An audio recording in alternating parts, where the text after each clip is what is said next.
Olá, meus queridos alunos, forte abraço em todos, aqui professor Neymar de Aquino, para a gente retomar o nosso curso de Direito Civil. Lembrem-se que na última aula nós estávamos falando da teoria do fato jurídico. E aí, nós vimos que o fato jurídico ele é subdividido em fato natural e fato humano. E este último, o fato humano, subdivide-se em ato jurídico lícito e ato jurídico ilícito. Esse ato jurídico ilícito é pressuposto da responsabilidade civil. Então, eu decidi fazer o quê? Estudá-lo junto à responsabilidade civil, tá? Como ele é por sua natureza, como pressuposto da responsabilidade civil. Naquela aula passada, nós conceituamos tanto o ato jurídico lícito como ilícito, mas depois eu vou me aprofundar na análise do ato ilícito quando a gente estiver estudando responsabilidade civil, tá? Neste momento, nós vamos dar sequência à análise dos atos jurídicos lícitos, tá? Para a gente terminar negócio jurídico e, na sequência, a gente terminar a teoria geral do direito civil com prescrição e decadência e depois com a prova do negócio jurídico. Beleza. Então, passemos à ideia do estudo do ato jurídico lícito. Lembrem-se que do ato jurídico lícito decorrem três espécies: ato jurídico em sentido estrito, negócio jurídico e ato fato jurídico. O ato jurídico em sentido estrito e o ato fato jurídico têm uma característica em comum. As consequências, os seus efeitos decorrem da legislação, do ordenamento jurídico. Então, observe que o controle por parte do próprio legislador é prévio, porque é do ordenamento que decorrem os efeitos do ato jurídico estrito e do ato fato jurídico. Agora, em relação ao negócio jurídico, nós temos espécie de ato jurídico cujos efeitos decorrem da vontade humana. Então, a vontade humana é que cria os efeitos jurídicos do negócio. Daí a necessidade maior que o legislador possui em controlar essa vontade para limitar, balizar essas consequências jurídicas, tá? E é por esta razão, como eu adiantei para vocês na aula passada, que a partir do artigo 104 do Código Civil, você vai ver a preocupação do legislador em analisar praticamente só o negócio jurídico. E aí, como é que vai ser o nosso roteiro aqui? Em primeiro lugar, nós temos que falar da chamada escada pontiana, tá? Por quê? Porque é através da escada pontiana que nós vamos analisar os elementos do negócio jurídico. Os elementos de existência, os elementos de validade e os elementos de eficácia. Então, nós analisamos todos os planos inerentes ao negócio jurídico, tá? Beleza. Depois, nós vamos analisar os defeitos do negócio jurídico e o sistema de invalidades do Código Civil, diferenciando ali nulidade da anulabilidade. Perfeito? E aí você tem o estudo completo desse tema importantíssimo que é o negócio jurídico. Então vamos lá, aqui ó, no seu slide, a chamada escada pontiana. O que é que ela trata? Ela trata dos elementos do negócio jurídico. E aí, meus caros, presta atenção aqui. Esse nome, escada pontiana, advém do nome do seu criador, o saudoso e genial Pontes de Miranda. Para o Pontes de Miranda, perceba, é escada pontiana porque cada plano do negócio jurídico é comparável a um degrau da escada. Na base, nós temos o plano de existência, depois o plano da validade, por último, o plano da eficácia. Lembrando que o degrau posterior pressupõe o anterior. Ora, não se admite discussão em torno da validade do negócio sem saber antes se ele existe ou não. Então, note, um negócio válido ou inválido pressupõe um negócio existente. Se o negócio sequer existe, não vamos falar depois em plano de validade. Por último, o plano da eficácia pressupõe a análise de um negócio existente e válido, perceba, tá? Daí o nome escada pontiana.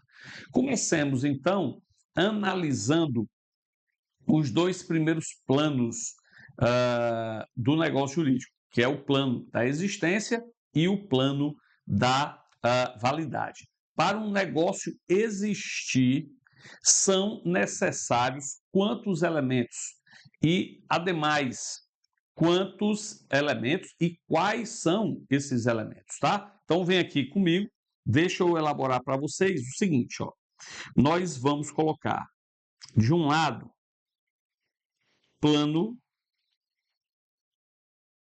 o plano da existência. Então, nós vamos falar aqui no lado esquerdo da nossa tabela do plano de existência e do outro lado do plano da validade.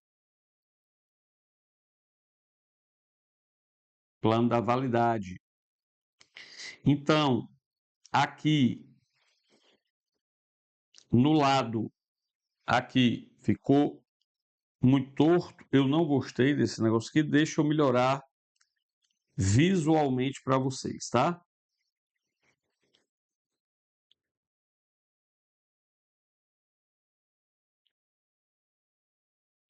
Pronto, ficou bem melhor.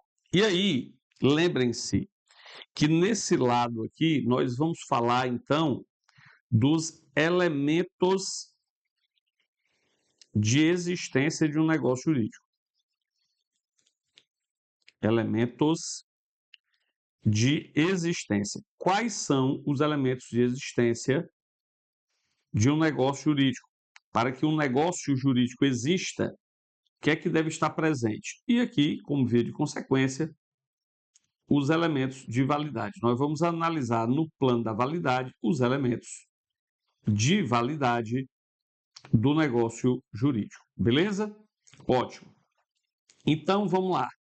Primeiro, nós temos que, antes da análise, você consegue me enxergar aí a tabela, você tem que lembrar o seguinte, presta bastante atenção. O conceito de negócio jurídico aduz que ele é espécie de ato jurídico lícito, presta atenção, cujos efeitos advêm da vontade humana e que são tutelados, protegidos por lei.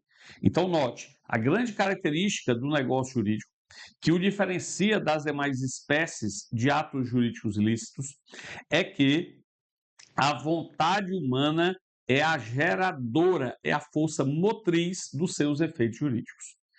A responsável é a vontade humana, né? Então, presta atenção que o primeiro elemento de existência tem que ser a manifestação de vontade, pessoal. Sem manifestação de vontade, o negócio não produz efeitos jurídicos e, por via de consequência, ele não existe. Lembrando aqui que, se você estudou direito civil pelos doutrinadores clássicos, né, como eu fiz na minha faculdade, adorava o Caio Mário, adorava não, adoro, né, o Caio Mário, obra muito bem escrita. Então, veja, Caio Mário, Orlando Gomes, o Oste Barros, todos esses autores, eles afirmam que o negócio jurídico deve ser analisado sob o prisma dos planos de existência tricotômicos, ou seja, são 3 os elementos de existência e os 3 elementos de validade. Eu não adoto mais essa posição, né? Já muito. Veja, existe uma posição mais moderna, que é capitaneada, por exemplo, pelo professor Pablo Stolze, né? Que eu gosto muito da classificação dele, exatamente porque é replicada em prova de concurso, em que nós temos uma classificação quadripartite. Não são mais 3, são 4 os elementos de existência. E os elementos de validade, eles são extraídos dos elementos de existência, pressupondo uma qualificação. Em outras palavras, tornando mais simples o seu entendimento, é que, em primeiro lugar, nós vamos analisar os elementos de existência. E os elementos de validade são formados a partir de qualificações adjetivações a esses elementos de existência. Perfeito? Você vai entender bem esse esquema. Então vem aqui comigo, tá aí o nosso esqueminha. Primeiro elemento de existência. Então, o primeiro elemento de existência é a manifestação de vontade. Manifestação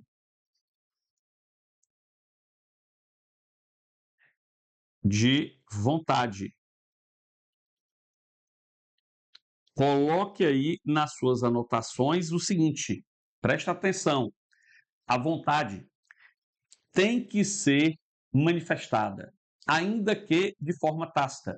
Então, primeiro elemento de existência é manifestação de vontade. Sem manifestação de vontade, não existe negócio jurídico, porque ele não vai gerar nenhuma consequência jurídica, obviamente, como decorrência daquele conceito inicial.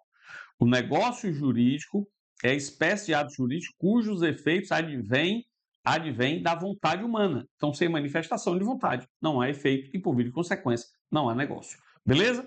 Ótimo. Então, a vontade humana tem que ser manifestada, ainda que de forma tácita. Primeiro elemento de existência. E você vai ver que os demais elementos de existência decorrem desse primeiro, que é o mais importante. Vamos lá, vem aqui comigo. Segundo elemento de existência é o sujeito, também chamado por alguns de agente, é o sujeito ou agente. O que é que significa isso? Anote aí. Sujeito ou agente é a pessoa natural ou jurídica responsável pela manifestação de vontade. Anote para depois você revisar. Sujeito ou agente é a pessoa natural ou jurídica responsável pela manifestação de vontade. Fechado? Vem comigo, já vamos partir para o terceiro elemento de existência. Terceiro elemento de existência, que é o objeto. Objeto. E o que é que significa o objeto? Objeto é o bem da vida sobre o qual recai a manifestação de vontade. Anote, é o bem da vida sobre o qual recai a manifestação de vontade. Já temos três, vamos para o último. O quarto e último, vem comigo, nós temos a forma. A forma é a maneira através da qual a manifestação de vontade é exteriorizada. Vou repetir: forma é a maneira através da qual a manifestação de vontade é exteriorizada. Então, vocês estão vendo aí, do outro lado, né? Do lado aí esquerdo da tua tabela, né? Primeira coluna, traz os 4 elementos de existência. Para um negócio existir, tem que haver manifestação de vontade exarada por uma pessoa que recaia em relação a um certo bem jurídico sobre manifestada, exteriorizada por uma forma específica ou livre, né? Livre ou específica. Então, nós temos aí, se alguém lhes perguntar aqui para frente, candidato, candidata, em que consiste um negócio jurídico? Você pode responder sem medo de errar. Consiste em uma manifestação de vontade exteriorizada por uma pessoa natural ou jurídica que recai sobre um certo bem da vida, exteriorizada por uma forma em regra livre e excepcionalmente específica. É isso que você vai dizer, tá? Tá aí os 4 elementos de existência. Como eu disse para vocês, esses elementos de existência, eles, uma vez qualificados, vão resultar na formação do plano de validade, tá? Então, vamos lá, deixa eu colocar aqui, ó, porque para o negócio existir, você está vendo que há necessidade de uma manifestação de vontade. Para que este negócio seja válido, há necessidade de uma manifestação de vontade qualificada. Manifestação de vontade qualificada. Então, você pode, inicialmente, replicar todos esses elementos aqui de existência no plano da validade. Porque o plano da validade, ele é composto por esses elementos de existência qualificados, tá? Vocês vão ver aqui como é que eu vou compor esse plano da validade. Eu estou replicando, inicialmente, os elementos de existência, e aí você vai ver agora a formação. Então, vamos lá. Em primeiro lugar, para o negócio existir, como acabamos de ver, há necessidade de uma manifestação de vontade. Para o negócio ser válido, essa manifestação de vontade tem que ser livre, tem que ser livre, tem que ser séria e isenta de vícios. Isenta de vícios. Percebam, portanto, que eu formei o primeiro elemento de validade a partir de adjetivações ao primeiro elemento de existência. Para o negócio simplesmente existir, tem que ter uma manifestação de vontade. Agora, para o negócio ser válido, essa manifestação de vontade tem que ter alguns atributos. Tem que ser séria, tem que ser, obviamente, uma manifestação de vontade livre, né? Não pode ser mediante coação, e isenta de vício. Séria, livre e isenta de vício. Beleza? Do mesmo modo, pessoal, que para o negócio existir, tem que ter um sujeito ou agente, como vimos, tem que ter uma pessoa natural ou jurídica responsável por essa manifestação de vontade. Todavia, para o negócio ser válido, esse sujeito ou agente, ele tem que ser capaz e legitimado. Vem comigo. Opa! Para o negócio ele ser válido, o sujeito tem que ser capaz, sujeito capaz e legitimado. Ora, durante o nosso curso, deixa eu colocar assim, durante o nosso curso, nós já estudamos capacidade, né? E nós sabemos aqui que a capacidade exigida é a capacidade jurídica plena, que advém com a aquisição da capacidade de fato ou de exercício. Então, o indivíduo, ele é maior ou ele é emancipado, ele tem aptidão para realizar negócio jurídico. Esse é o primeiro elemento de validade para o sujeito.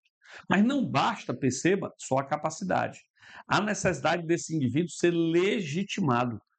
Professor, o que é legitimação? Anote aí, coloque em sede de observação no seu caderno.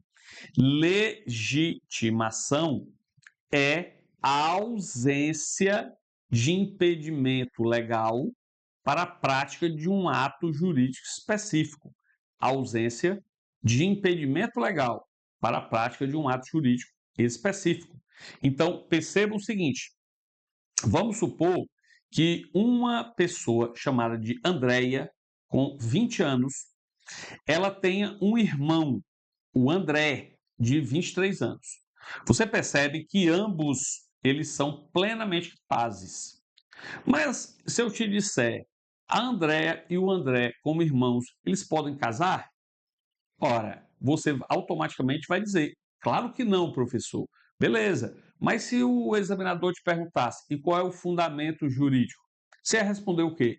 Não, não, é pecado, é incesto, a minha igreja não permite, nada a ver. O fundamento jurídico é a falta de legitimidade para o casamento. Os irmãos não são legitimados para o casamento, porque existe um impedimento legal que inibe esse ato jurídico, tá? Então, cuidado. Para além da capacidade, o indivíduo tem que ser legitimado para o ato. Quer ver outro exemplo?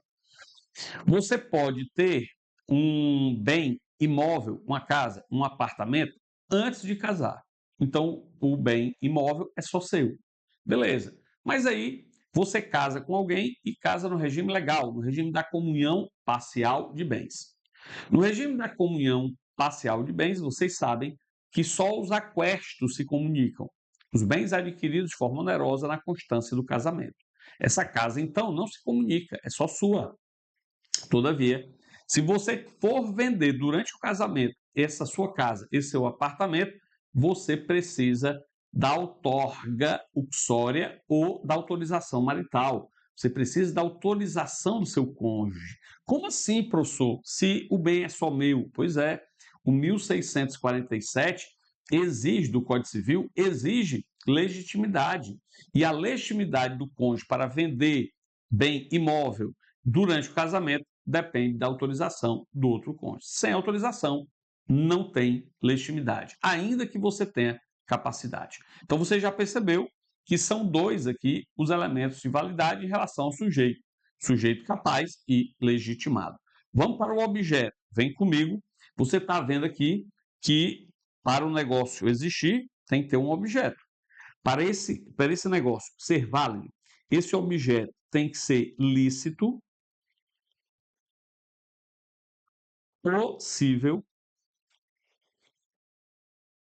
possível, determinado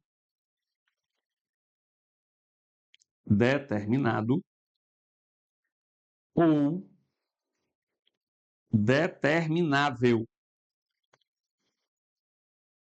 determinável.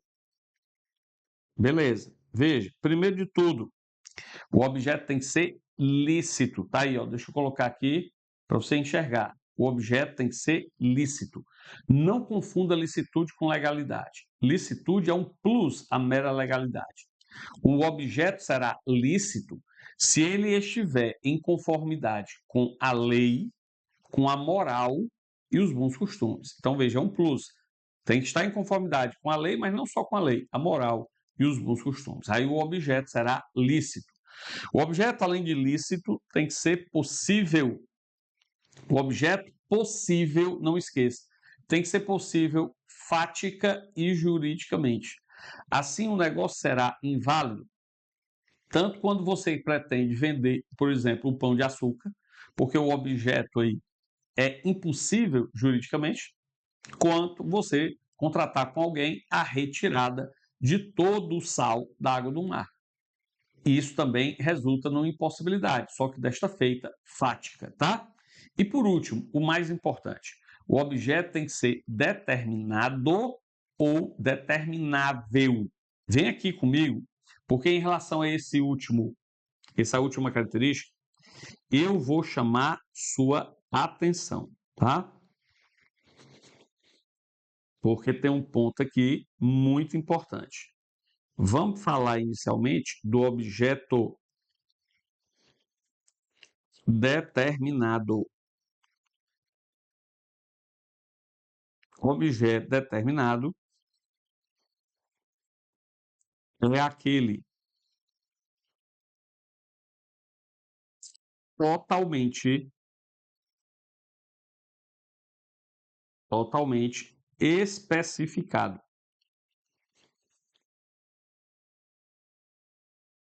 Totalmente especificado. Conhece-se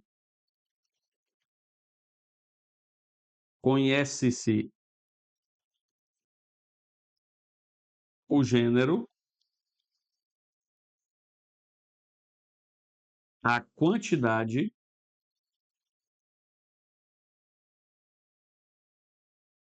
e a qualidade do bem.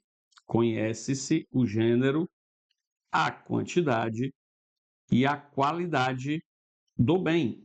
Percebam, esse aqui, deixa eu sair da frente, você consegue enxergar? Esse é o objeto, pessoal, determinado.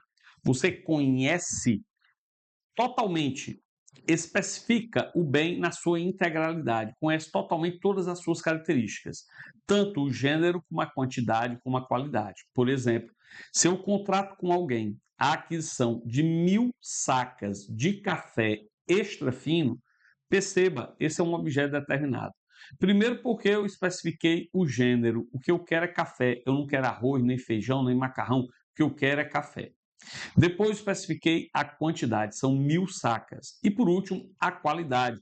Não serve qualquer café, tem que ser café extra fino. Esse é o objeto determinado, tá?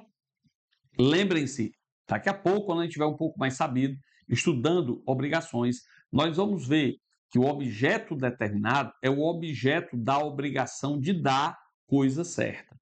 A obrigação de dar coisa certa tem por objeto um objeto determinado.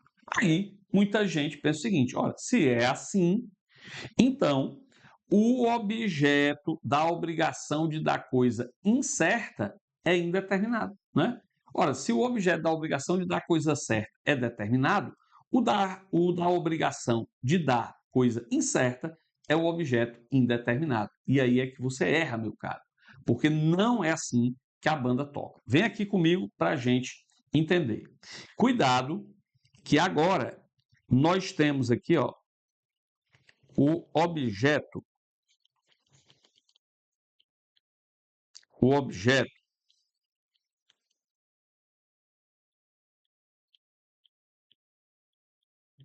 determinável. Lembrem-se do seguinte, presta atenção nisso. O objeto, deixa eu ver se você consegue enxergar, ótimo. O objeto indeterminado, quando você nunca consegue especificar, né, suas características completamente, não é admitido. O objeto indeterminado resulta num negócio jurídico inválido.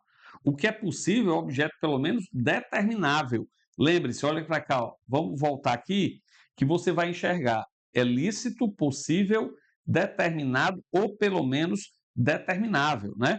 Então, nós temos, de outro lado, o objeto determinável.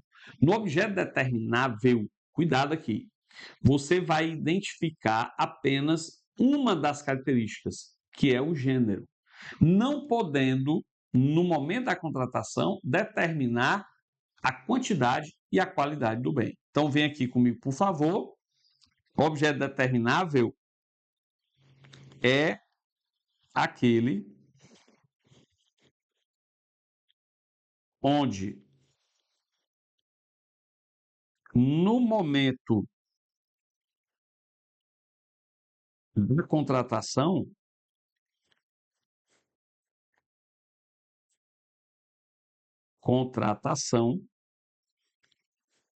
o gênero é conhecido. O gênero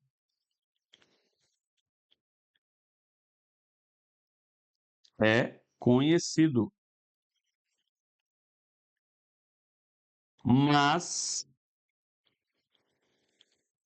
Mas a quantidade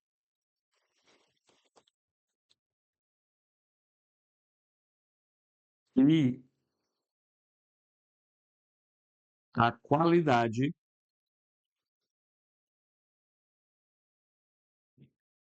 somente é de determinação futura.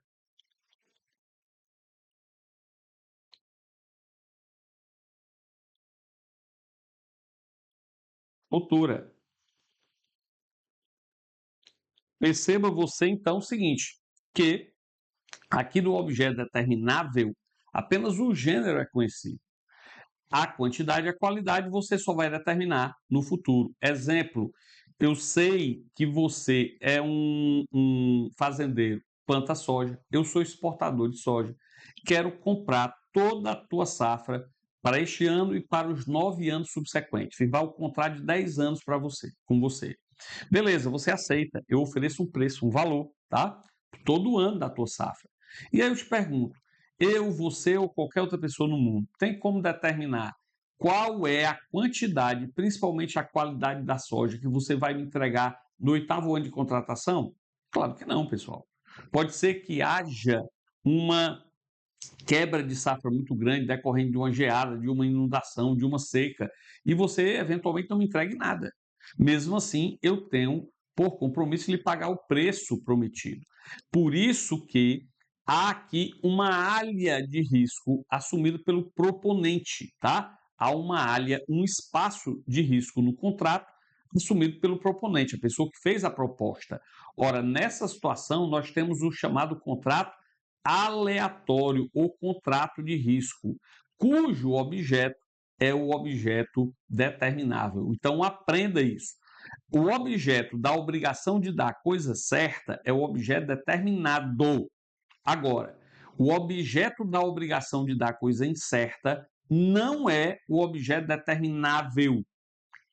O objeto determinável é o objeto do contrato aleatório ou de risco. Vamos colocar isso no seu caderno. Vamos colocar o seguinte, ó. Importante.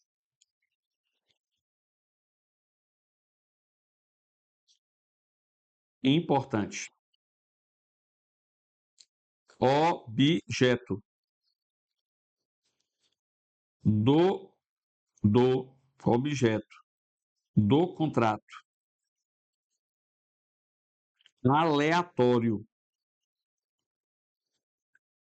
também chamado de contrato de risco,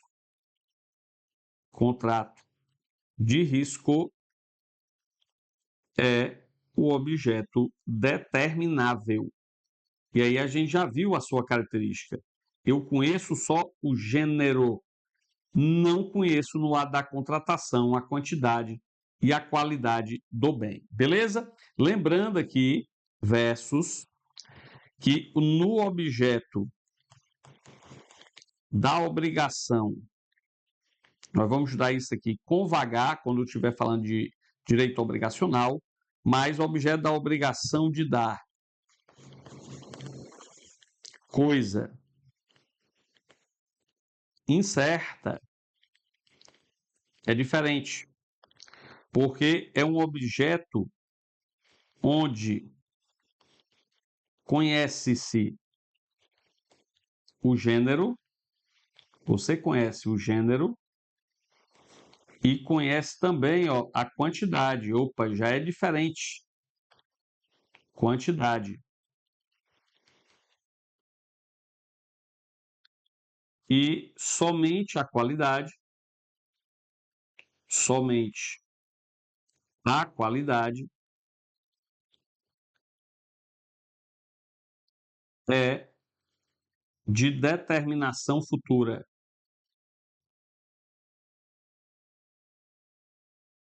Determinação